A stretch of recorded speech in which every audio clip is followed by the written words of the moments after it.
কে জানতো ঈদ আনন্দ ভ্রমণই হবে জীবনের শেষ মুহূর্ত। দুর্ঘটনায় অকালে প্রাণ যাবে একই পরিবারের 2 জন সহ 4 শিশুর। স্থানীয়রা জানান, ঈদ উপলক্ষে জামালপুরের দেওয়ানগঞ্জে ব্রহ্মপুত্র নদের উপর ভাসমান সেতুতে ভিড় করে মানুষ। অতিরিক্ত চাপে ভেঙে যায় ভাসমান সেতুটি। অকস্মাৎ ব্রহ্মপুত্র নদে পড়ে যায় অনেকে। তাদের কেউ কেউ সাঁতরে তীরে উঠলেও তলিয়ে যায় 5 শিশু। খবর পেয়ে ঘটনাস্থলে যায় ফায়ার সার্ভিস। স্থানীয়দের সহায়তায় 4 শিশুর মরদেহ উদ্ধার করা হয়। ওই পাশে পার্ক আছে, পার্কে যাওয়ার জন্য সবাই ডামের উপরে উঠছে। বেশি মানুষ হওয়াতে একবার বেশি উল্টে গেছে।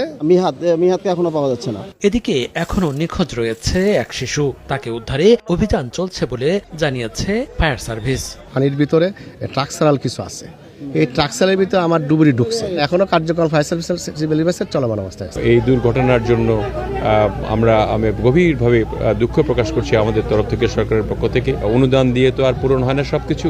তারপরেও যদি অসচ্ছল পরিবার যেগুলি আছে তাদের অনুদানের একটা ব্যবস্থা আমি করে যাব। আমরা ইতিমধ্যেই একটা ব্রিজ করার জন্য পদক্ষেপ নেওয়ার জন্য আমরা প্রস্তুতি গ্রহণ করেছি এবং এখানে একটা স্থায়ী ব্রিজ নির্মাণ হবে।